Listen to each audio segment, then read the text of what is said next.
Hey everybody, कैसे हो आप? आई होप सब कुछ सही चल रहा होगा। हम आपके लेके आ चुके हैं battle through the heavens flame emperor का एपिसोड नंबर 254। इसमें जियान एक नई जर्नी शुरू करने वाला है, यानी कि हम घोस्ट किंग सिटी से बाहर निकल रहे होंगे। इस वजह से आप इस एपिसोड के किसी पॉइंट को मिस नहीं कर सकते हो। अगर आपने अभी तक चैनल को सब्सक्राइब नहीं किया है तो हो सकता है फ्यूचर में आने वाला ऑसम कंटेंट आपसे मिस हो जाए, इसलिए फटाफट से नीचे दिए गए रेड बटन को दबा के हमारी हेल गार्डन कम्युनिटी का हिस्सा बन जाओ, क्योंकि सब्सक्राइब करना बिल्कुल फ्री है। चलो जरा बहुत शॉर्ट में जान लेते हैं पिछले एपिसोड में हुआ क्या था। मेनली पिछला एपिसोड तो हिस्सों में बटा हुआ था। पहले पार्ट में यूगन और उस मिस्टीरियस ब्लैक रोड मैन के बीच में फाइट होती है। फिर जब यूगन अपनी 2 सोल को डिवॉर करके उस ब्लैक रोड मैन को घायल कर देता है, वो बंदा अपने हेल्पर को बुलाता है जिसका नाम था हन हाओ। फिर हन हाओ रोकने लगा था यूगन को, और वो बंदा जिसका नाम हन बुइया था वो डेड लीव को लेकर रफू चक्कर हो गया था, लेकिन उसे एहसास नहीं होता कि एक शिकारी पहले से उसके पीछे है। आगे होती है हन बुइया और जियान के बीच में फाइट, जहाँ पे जियान उसकी बैंड बजा देता है। लास्ट में जब वो घोस्ट किंग सिटी की तरफ लौटता है, उसे मालूम पड़ता है कि यूगन अब पूरी तरीके से पागल हो चुका था।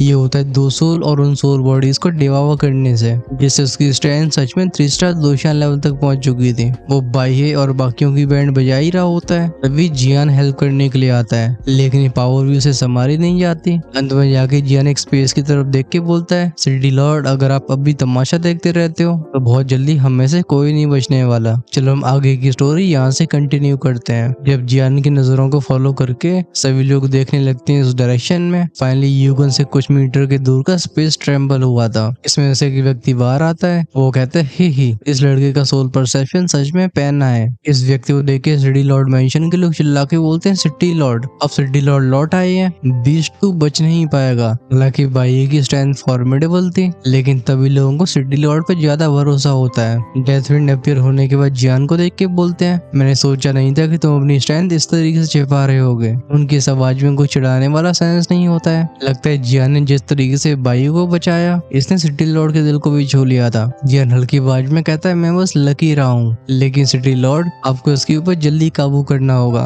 क्योंकि वो सोल बॉडीज इसकी स्ट्रेंथ बढ़ाती जा रही है। इसके साथ 2 सोल की बैकलैश भी बढ़ रही है। ये और भी खूंखार होता जा रहा है। हम इसे जितना ज्यादा खींचेंगे चीजें उतनी कठिन होंगी। जियान अपने सोल परसेप्शन से पता लगा पा रहा था कि यूगन के शरीर के अंदर एक टेरिफाइंग चीज मौजूद है। डेथविंड नोट करके बोलते हैं, तुम सही कह रहे हो भाई, चलो काम पे लगा जाए, हमारे लिए भी आसान नहीं होने वाला। ये कह के डेथविंड का फिगर गायब हुआ था, और शावू की आवाज के साथ वो अपीयर होते हैं उस यूगन के फिगर के ऊपर। भाई का फिगर भी फ्लेकर होके वहाँ अपीयर होता है। फिर 2 तरीके की एनर्जी, एक सिल्वर और एक ग्रीन, ये यूगन की तरफ आगे बढ़ गई थी। जब जियान इस सीन को देखता है, वो कहता है वुड एट्रीब्यूट। हालांकि उसने अपने वुड एट्रीब्यूट को जगा लिया था, लेकिन उसके पास कोई 2 स्किल्स नहीं होती, खासकर जो वुड एट्रीब्यूट को यूज करती हो। और अब जब वो डेथविंड के हाथ में वुड एट्रीब्यूट को देख रहा है, नेचुरली जियान को इंटरेस्ट आ गया था। डेथविंड के अटैक का नाम होता है एंटेंगल वुड बाइंडिंग वाइन्स। उनके ही कहते आसमान में चारों तरफ कई छेद बन जाते हैं। इनमें से लकड़ियों की वाइन्स निकलती हैं जो 10 मीटर मोटी होती हैं। ये की फ्लैश में यूगन को जकड़ लेती हैं। सो लिटिल लॉर्ड जियान को बताते हैं, अर्थ और वुड एट्रीब्यूट ये अपने डिफेंस के लिए जाने जाते हैं। खासकर वुड एट्रीब्यूट के एक्सपर्ट्स अपने दुश्मनों को रेस्ट्रेन कर पाते हैं। वहीं पे अर्थ एट्रीब्यूट से डील करना सबसे हार्ड होता है। ये होता है उसके डिफेंस की वजह से। बिना एक टेरिफाइंग डिस्ट्रक्टिव पावर के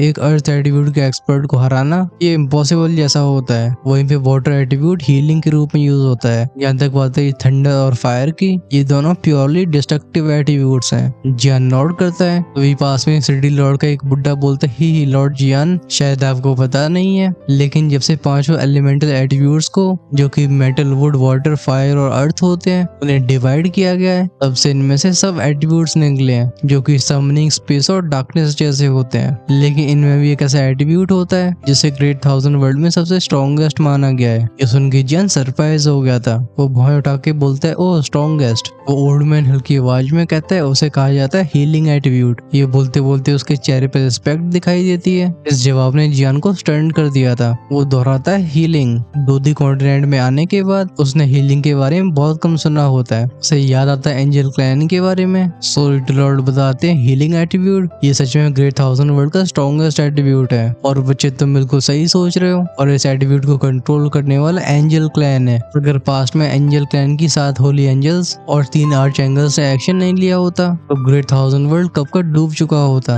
उस अपोलोकैप्टिक वॉर में ग्रेट 1000 वर्ल्ड एकदम हार की कगार पे आ गया था। लेकिन क्रिटिकल मोमेंट में तीनों आर्च एंगल्स में से एक ने रिजरेक्शन मैजिक का इस्तेमाल करके उन अनगिनत पावर हाउसेस को दोबारा जिंदा कर दिया जो एलियन इविल रेस के द्वारा मारे जा चुके थे, जैसे युद्ध का रुख बदल गया। हालांकि उस रिजरेक्शन मैजिक के बदले में एंजल क्लैन को भारी कीमत चुकानी पड़ी थी। उनकी पावर बहुत कम हो गई, लेकिन तब से वो ग्रेट थाउजेंड वर्ल्ड में सबसे ज्यादा रिस्पेक्टेड क्लैन बन चुके हैं। जियान को इस जानकारी ने शॉक कर दिया होता है। वो कहता है इतने सारे एक्सपर्ट्स को रिजरेक्ट करना। हालांकि वो नहीं जानता था कि आर्च एंगल्स हैं कौन, लेकिन कोई भी एंटिटी जो कि एक ऐसे महायुद्ध के रुख को बदल के रख सकती है, उसके लिए जियान अपनी आंखों में रिस्पेक्ट आने से रोक नहीं पाता। सो इविल लॉर्ड एक जेंटल टोन में बोलते हैं, तेरे मैटर्स अभी तुमसे काफी दूर है, अभी तुम्हें उसके बारे में ज्यादा सोचना नहीं चाहिए। हालांकि एंजल क्लैन पावरफुल है, लेकिन तुम्हारा शाओ क्लैन उसे कम एक्सेप्शनल नहीं है। इतना कह के वो शांत हो गए होते हैं। जियान की आंखों में जलने लगी थी वो डिटर्मिनेशन। वो कन्विक्शन से भरी आवाज में बोलता है, मैं कभी न कभी अपने शाओ क्लैन की सीक्रेट्स को जरूर जानूंगा। इसी मोड में सुनाई देती हो की आवाज है। वो गोरिल्ला वाला फैंटम जिन्हें सिटी लॉर्ड की बाएं से जकड़ के रखा था,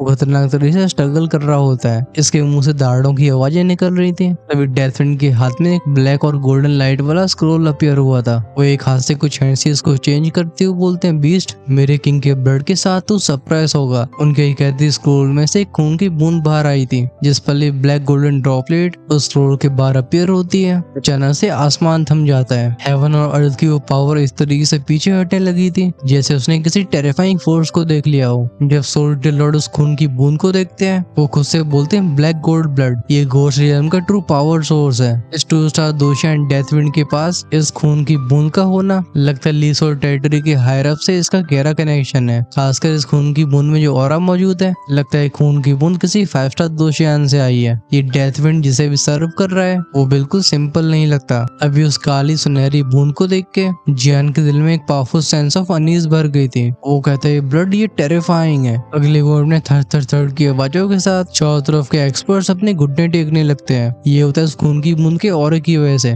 उस प्रेशर की वजह से जियान की घुटने भी झंझनाने लगे थे। वो दांती मीस के बोलते हैं, नहीं, मेरी बॉडी मेरी नहीं सुन रही है। इसी क्रिटिकल मोमेंट में शाबू शाबू के साउंड के साथ उसके चारों तरफ एक अजीब सा ऑरा फैलता है। जियान के आईब्रोज के बीच में अपीयर होता है शाओ क्लैन का टैटू। इस शाओ क्लैन की मार्क में से बाहर आने वाले इस हल्के से ऑरे ने उस ब्लड ड्रॉपलेट के ऑरे को दूर भेज दिया होता है। हालांकि जियान अपने शरीर की पावर की असली नेचर को समझ नहीं पाता है, लेकिन एक बात बिल्कुल साफ थी, उसके शरीर के अंदर कोई नॉर्मल पावर मौजूद नहीं है। जब डेथविंड सेंस करते हैं कि जियान को एक मिस्टीरियस पावर प्रोटेक्ट कर रही है, उनकी आंखें नैरो हो जाती हैं। वो कहते हैं, आखिर लड़का है कौन? इसके ऊपर मेरे किंग के ब्लड का भी कोई प्रभाव नहीं है, क्या किसी होली क्लैन से आता है? तभी डेथविंड का दिल सहम चुका था। तभी भाई बोलते हैं, सिटी लॉर्ड, वो 200 लंबे समय तक नहीं टिक पाएगी। फाइनली सिटी लॉर्ड का ध्यान जाता है यूगन के ऊपर। उनकी आंखों में एक हेजिटेशन दिखाई देती है। वो कहते हैं, सोल यूगन को डिवावर कर रही है। अभी दोनों पूरी तरह से मर्ज हो चुके हैं। चलो इसे खत्म किया जाए। फिर वो अपनी बीच की उंगली को आगे प्रेस करते हुए बोलते हैं, with the blood of my king destroy. ये कहते हैं ब्लैक गोल्ड ब्लड ड्रॉपलेट एक ही फ्लैश में उस बड़े से फैंटम के ऊपर अपीयर हुई थी। जैसे उस खून की बूंद का ऑरा फैलता है, क्रैक क्रैक क्रैक के साउंड के साथ उस हेवन डीवन एप के फैंटम के ऊपर कई मकड़ी के जाले जैसे क्रैक्स फैल जाते हैं। अपनी 3 स्टार दोषान की पावर के बाद भी वो इस ऑरे का विरोध नहीं कर पाता। फाइनली गूंजती है बूम बूम बूम की आवाजें। यूगन के साथ वो ए फैंटम पूरी तरह से तबाह हो जाता है। उसके वो छोटे छोटे पार्टिकल्स और भी छोटे पार्टिकल्स में बढ़ जाते हैं। फिर ये हवा में मिलकर प्रकृति का हिस्सा बन गए थे। जब इस नजारे को मैट डीवन ग्रुप के दोनों लीडर्स ने देखा होता है, इनके चेहरे पेल हो गए होते हैं। वो खून की बूंद फिर से डेथविंड के हाथ में लौटी थी।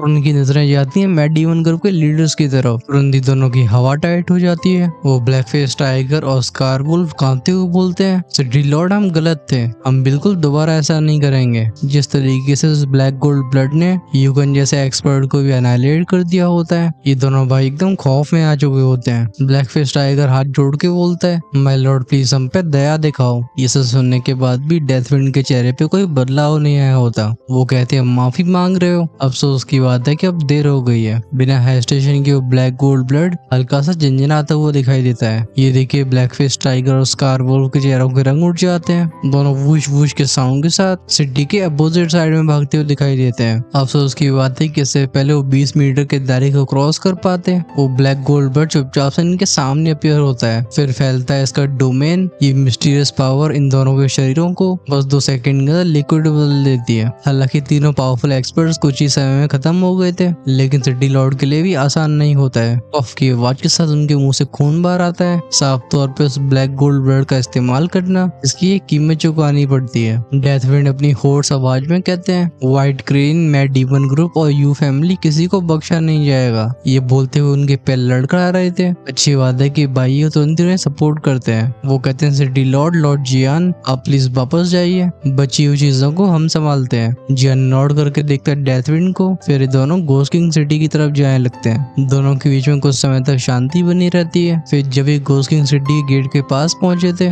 डेथविंड बोलते हैं, काफी जल्दी वो मिशन का पर्सन इंचार्ज यहाँ पहुंचने वाला है। ऐसा होते उसकी खबर तुम्हारे पास तुरंत पहुंचेगी। जियान बिना हेस्टेशन के कुछ मिनट से को बाहर निकालता है और वो इन्हें डेथविंड को दे देता है। फिर वो अपने इन में चला गया था, जिसे उसने कुछ समय के लिए रहने के लिए बुक किया होता है। उन मेडिसिन को स्वीकार करने में डेथविंड भी हिचकिचाते नहीं है। आखिरकार अगर वो समय पर रिकवर नहीं करते तो कोई और स्नेक अटैक कर सकता है। वेल, युगन और उन दोनों लीडर्स के खत्म होने के बाद बाहे और उनकी टीम को मैड डीमन ग्रुप और यू फैमिली को खत्म करने में ज्यादा समय नहीं लगता। सीन दिखा जाता है चिंग फैमिली मैंशन का। अभी चिंग फैमिली हेड चिंगमिंग खिड़की से बाहर देख रहे होते हैं। वो एक भारी आवाज में कहते हैं, यू फैमिली कुछ ज्यादा ही एम्बिशियस थे। इनका इस तरीके से अंत होना ये बहुत बड़ी बात नहीं है। हाँ, अफसोस की बात है कि वो अनडाइंग लीव। तभी चिंगवेन जो कि उसके पास में खड़ा होता है, वो पूछता है, फादर, लेकिन जियान? जब से उसे जियान के थर्ड रैंक एल्केमिस्ट के स्टेटस के बारे में मालूम पड़ा था, उसका एटीट्यूड पूरी तरह से बदल चुका होता है। चिंगवेन फिर से सहाय करके बोलते हैं, एक ड्रैगन छोटे से तालाब में नहीं रह सकता, हमें उसे जाने देना होगा। क्लियरली जियान की इतनी कम उम्र में ऐसी स्ट्रेंथ, ये उसके भयानक बैकग्राउंड और टैलेंट के बारे में बता रहा था। चिंगमिंग कहते हैं, जियान ने पहले इस मिशन को एक्सेप्ट कर लिया है और इस सिटी के बाहर हम उसकी हेल्प नहीं कर पाएंगे। जाओ तुम और चिंगर भी अच्छे से ट्रेन करो। वो डोंगजो टूर्नामेंट तुम दोनों के लिए परफेक्ट स्टेज है। उस टूर्नामेंट के बाद ये फैमिली हेड की पोजीशन तुम्हारी होगी। और जहाँ तक बात रही चिंगर की मैरिज की, तब हम उसे भी डिसाइड करेंगे। ये सुन के चिंगवैन नोट करता है। वो जानता था कि उसकी बहन चिंगर अब तक इतनी हार्ड ट्रेनिंग क्यों कर रही है। ये होता है फैमिली की मैरिज अरेंजमेंट से बचने के लिए। अब लगता है उस टूर्नामेंट के बाद फाइनली चीजें डिसाइड हो जाएंगी। जब चीजें अपने आप ही अपनी अपनी जगह को ले रही होती हैं, हम लौटते हैं उस इन के अंदर जिसमें जियान रह रहा था। अभी वो बेड पे अपने पैरों को मोड़ के बैठा होता है। वो खुद से कहता है, मुझे इस अनडेड लीव को लेके जल्दबाजी नहीं करनी चाहिए। जब मैं 2 सोल को डिवावर कर लूंगा, लगता है तब मुझे अनडाइंग फ्लेम की लोकेशन सेंस हो जाएगी। और जहाँ तक बात है ड्रैगन गॉड की फर्स्ट ट्रांसफॉर्मेशन की, मैं इसमें भी जल्दबाजी नहीं कर सकता हूँ। इसे बहुत ध्यान से कल्टिवेट करा जाना चाहिए। चलो मैं अभी के लिए फोकस करता हूँ सीलिंग 2 टेक्निक के ऊपर, क्योंकि उसे मास्टर करने पे मैं पावरफुल अपोनेंट्स का भी सामना कर पाऊंगा। बिना डिले के जियान अपनी हथेली खोलता है। अब पेयर होता है वो स्क्रोल जिसे उसने हैमर मर्सरी ग्रुप के उस यंग फेस से हासिल किया था। जिस मोमेंट में स्क्रोल अपीयर हुआ था, इस कमरे में तेज लाल रंग की रोशनी फैलती है। अच्छी बात है कि जियान पहले ही सोल बैरियर को लगा चुका था, वरना फ्लक्चुएशंस औरों के ध्यान को खींच लेती हैं। जियान स्क्रोल को पकड़ के बोलता है, क्या ओमनस फ्लक्चुएशंस हैं? ये सच में ब्लड डिवावरिंग टैबलेट है। इस टेक्निक के अंदर बहुत खतरनाक पोटेंशियल होता है। आखिरकार यूजर के साथ ग्रो हो सकती थी। हालांकि उसके पास कई ऑफेंसिव मेथड्स होते हैं, मतलब हमला करने वाली टेक्निक्स, लेकिन उसके पास ऐसी स्पेशल सीलिंग टेक्निक की कमी होती है। अगले मिनट में वूश के साउंड के साथ इस कमरे का वातावरण बदलता है। जियान की बॉडी से इरप्ट होती है वो सोल स्ट्रेंथ, लेकिन अजीब बात यह थी कि जिस मोमेंट में उसकी सोल पावर स्क्रोल के कांटेक्ट में आई थी, इसे डिवावर कर लिया जाता है। जियान की स्टंट नजरें स्क्रोल के ऊपर होती हैं। वो कहता है, व्हाट द हेल? तभी सुनाई देती है सोल लॉर्ड की डिस्टेंस से भरी आवाज। वो बताते हैं, सोल डिवावरिंग ब्लड टैबलेट, ये चीज सोल पावर की दुश्मन है। इसके सामने स्पिरिचुअल स्ट्रेंथ का यूज करना मौत को बुलावा देना है। ये सुन के जियान अपनी खोपड़ी को खुजाने लगा था। उसके माथे पे कई ब्लैक लाइंस अपीयर होती हैं। लगता है जियान ने कुछ ज्यादा ही जल्दबाजी कर दी थी। सोल लॉर्ड बोलते हैं, तुम्हें फ्लेक्सिबल रहना होगा, कठिन समय पे कठोर और नाजुक जगहों पे सॉफ्ट। जियान हल्की आवाज में कहता है, सॉफ्ट। बेसिकली हमें बात हो रही होती है जियान की सोच की।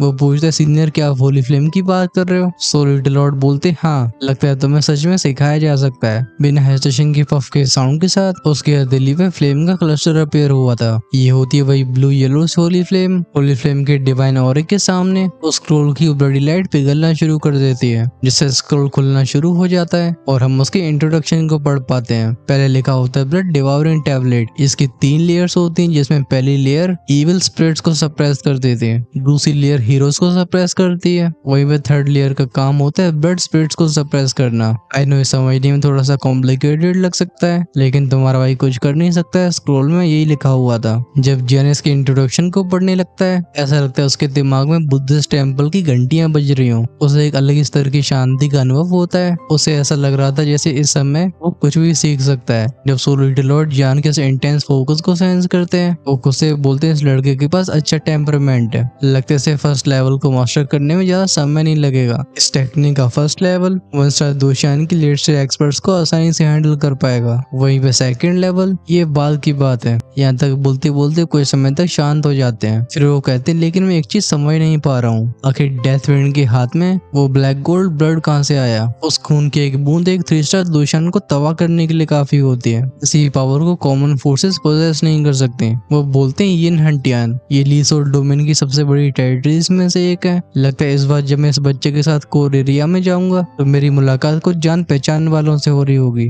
अब टाइम आ गया मेरे प्लान के आगे बढ़ने का। ये बोलते बोलते सोलिटी लॉर्ड की ब्लड रिवर पेल हल्का सा ग्लो करने लगती है। इसमें से निकलती वो अजीब लेकिन ईरी सी लाइट फिर ये अपने आप ही शांत हो जाती है। समय धीरे धीरे आगे बढ़ता है। मालूम नहीं पड़ता 10 दिन कब निकल गए थे। इन 10 दिनों के दौरान जिया ने अपने आप को एक कमरे में बंद करके रखा था। वो ध्यान से स्टडी कर रहा होता है सील फाइटिंग स्किल को। वैसे सीलिंग टेक्निक सच में मुश्किल थी, लेकिन जैसा कि लोग कहते हैं सब्र का फल मीठा होता है। जियान की अपनी कॉम्प्रिहेंशन और सोलिटी लॉर्ड की कुछ गाइडेंस की वजह से उसने सिर्फ इन 10 दिनों में इसके फर्स्ट लेवल को मास्टर कर लिया था। और अब जियान कॉन्फिडेंट फील कर रहा होता है। इस मोमेंट में अगर उसका सामना 1 स्टार 2 रियल्म के लेट स्टेज के एक्सपर्ट से भी होता है तभी जियान बिल्कुल डिसएडवांटेज में नहीं रहेगा। हमें भूलना नहीं चाहिए कि यहाँ पे वो किसी भी तरीके के ट्रम्प कार्ड का यूज नहीं करने वाला। स्पिरिट डिवावरिंग टेक्निक के तीनों लेवल्स के अपने थ्रेशोल्ड्स होते हैं। फर्स्ट लेवल को मास्टर करने के बाद जियान उन दुश्मनों से डील कर सकता है जो उसे एक लेवल हायर हो। वहीं पे सेकंड लेयर उसे 3 लेवल ऊपर के अपोनेंट से फाइट करने का मौका देती है। और जहाँ तक बात रही थर्ड लेवल की तो ये सबसे ज्यादा टेरिफाइंग होता है। यहाँ तक टेक्निक को मास्टर करने के बाद वो एक पूरे रियल्म को क्रॉस करके फाइट कर सकता था। फॉर एग्जाम्पल अगर जियान 1 स्टार दोशियान के अर्ली स्टेज पे है तो वो एक 2 स्टार दोशियान को भी क्रश कर सकता है। ये होती है सी लिविस फाइटिंग टेक्निक की फाइटिंग पावर। ऑफ कोर्स ऐसी बात नहीं थी कि इसमें कोई कमियां ना हो। वैसे नॉर्मल अपोनेंट्स के खिलाफ ये फ्लॉलेसली काम करते थे, लेकिन वो लोग जो भी गैरी स्टैंड को रखते हैं और उनकी विल पावर खतरनाक होती है, उन्हें सील करना बहुत मुश्किल हो जाता है। और अगर जियान सफल भी रहता है तो ये बस कुछ मिनट्स तक ही लास्ट करेगा या फिर कुछ सेकंड्स तक। खैर इस समय दुश्मन की स्टैंड के हिसाब से घटेगा बढ़ेगा। शायद तभी वो सीलिंग टेक्निक के साथ काफी ज्यादा सेटिस्फाइड था। हम जियान को खड़े होकर जाते हुए देखते हैं गेट की तरफ। जैसे वो गेट खोलता है ऐसा लगता है यहाँ का इनकीपर पहले ही उसका इंतजार कर रहा हो। वो जियान से रिस्पेक्टफुली बोलता है माय लॉर्ड सिटी लॉर्ड डेथविंड ने मुझे आपको एक संदेश देने के लिए बोला है। हालांकि इनकीपर बस 2-3 लेवल पे होता है तभी घोस्ट किंग सिटी में इसका स्टेटस लो नहीं था बल्कि सरप्राइजिंगली हाई होता है। तब भी वो जियान के सामने किसी भी तरीके से डिसरिस्पेक्टफुल पेश नहीं आता। आफ्टर ऑल सिटी लॉर्ड उसे पहले ही बता चुके होते हैं कि जियान इस घोस्ट किंग सिटी का एक नोवल गेस्ट है। जियान एक हल्की स्माइल के साथ बोलता है ओह क्या हुआ? सिटी लॉर्ड ने क्या कहा? वो इनकीपर एक्सप्लेन करता है सिटी लॉर्ड डेथविंड यहाँ पे 3 दिन पहले आए थे, लेकिन क्योंकि आप सिक्लूजन में थे उन्होंने आपको डिस्टर्ब नहीं किया। वो पीछे मैसेज छोड़ के गए हैं कि जब आप जागो तो आपको सिटी लॉर्ड मेंशन जाना चाहिए। लगता है उनके पास आपसे कुछ जरूरी डिस्कस करने को है। जियान हल्के से नोट करता है। कुछ समय के बाद वो डायरेक्टली सिटी लॉर्ड मेंशन की तरफ चला गया था। उसे कोई गैस करने की जरूरत नहीं होती। लगता है ड्रैगन ब्लड क्रिस्टल वाले लोग यहाँ पे पहुंच चुके हैं और जियान भी इसके लिए काफी उत्सुक था। आखिरकार वो लोग जो कि इस आइटम को हासिल कर सके वो नॉर्मल नहीं हो सकते, उनके पास जरूर अच्छी स्ट्रेंथ होगी। क्या जियान के लिए जो चीज सबसे ज्यादा मैटर करती थी वो था उसका घोस्ट किंग सिटी से डोंगजो जाना। अगर वो अकेले इस जर्नी को करता है तो हो सकता है उसकी आइडेंटिटी एक्सपोज हो जाए, लेकिन अब क्योंकि उसके पास एक कंपेनियंस है वो चैन की सांस ले पाएगा। सीन शिफ्ट हुआ था। हम सिटी लॉर्ड मेंशन के अंदर का नजारा देखते हैं। एक ग्रैंड लिविंग रूम के अंदर 4 फिगर्स खड़े होते हैं। इनमें से 2 होते हैं डेथविंड और बाहे। वहीं पे सामने खड़े 2 लोगों में से एक जो वुमन होती है वो हम करके बोलती है 3rd ग्रेड एम्पर लेवल का एल्केमिस्ट। लगता है कुछ ज्यादा ही घमंडी है। तभी उसके बगल में खड़ा बंदा हल्की आवाज में कहता है शाओये तुम्हें ऐसे बात नहीं करनी चाहिए। हम डोंगजो जरूरी काम के लिए जा रहे हैं और तुम हमारे प्लान का एक हिस्सा हो। साथ में वो एल्केमिस्ट भी बहुत क्रूशियल है, इसलिए न चाहते हुए भी हमें इंतजार करना ही होगा। हालांकि बंदा इस लड़की को डांटने की कोशिश कर रहा होता है, लेकिन इसकी आवाज प्यार से भरी होती है। साफ तौर पे इन दोनों का रिलेशनशिप काफी क्लोज होता है। नहीं तुम लोग गलत सोच रहे हो। इन दोनों के बीच में वो वाला रिलेशन नहीं था।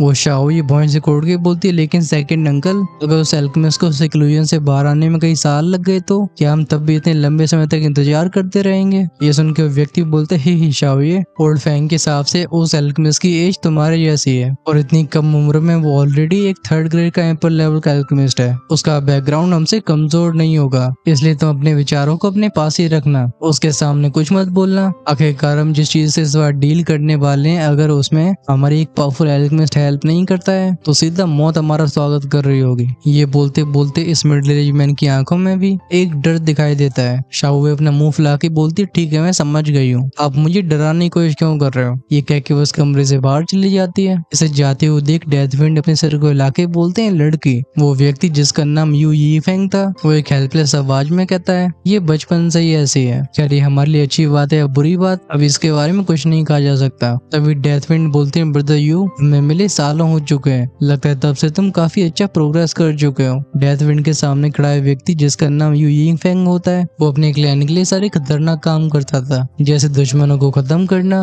और कठिनाइयों से भरी जगहों से जड़ी बूटियों को ढूंढना। इसके अलावा और भी कई डेंजरस मिशन होते थे। कई सालों पहले इसकी स्ट्रेंथ 2 स्टार तो इमोर्टल लेवल पे होती है, लेकिन अब डेथविंड को भी इसका ऑरा सेंस नहीं हो पा रहा। यू यीफेंग हल्की आवाज में कहते हैं, जैसा हमारा काम है, हमें हर दिन जिंदगी और मौत के बीच में झूलना पड़ता है, इसलिए काफी नेचुरल बात है कि हमारी प्रोग्रेस थोड़ी तेज होगी। अभी डेथविंड पूछते हैं बाकी के लोग कहाँ पे। यू यीफेंग की स्क्वाड जिसका नाम था जेड लेगेसी टीम, ये काफी अच्छे एक्सपर्ट्स का समूह होता है। यू यीफेंग खुद एक जेन्युइन 3 स्टार दोशियान होता है और उसके ज्यादातर टीममेट्स की स्ट्रेंथ 2 स्टार दोशियान लेवल की होती है। ये स्ट्रेंथ हल्के में नहीं ली जा सकती। यू यीफेंग बताते हैं, फालतू के टेंशन को अवॉइड करने के लिए हम गोसिंग सिटी में सेपरेट होकर एंटर हुए हैं। वो लोग अभी इस मेंशन में ही मौजूद हैं, हम बस इंतजार कर रहे हैं उस एल्केमिस्ट के बाहर आने का, फिर हम तुरंत ही मिशन शुरू करेंगे। डेथविंड नोट करके बोलते हैं, अगर ऐसी बात है तो चलो थोड़ा और इंतजार किया जाए। लिविंग रूम में इन तीनों के बीच में फिर से बातचीत शुरू हो जाती है। हमारा ध्यान जाता है उस यू शाओई के ऊपर जो सिटी लॉर्ड मेंशन से बाहर आने के बाद अभी बड़बड़ाते हुए गलियों में भटक रही होती है। वो कोल्ड स्नोट के साथ बोलती, हम मुझे भरोसा नहीं है, आखिर एक एम्पर टियर का एल्केमिस्ट कितना ही स्ट्रॉन्ग हो सकता है। इस लड़की का फिगर काफी टॉल होता है और इसकी त्वचा एकदम सफेद थी।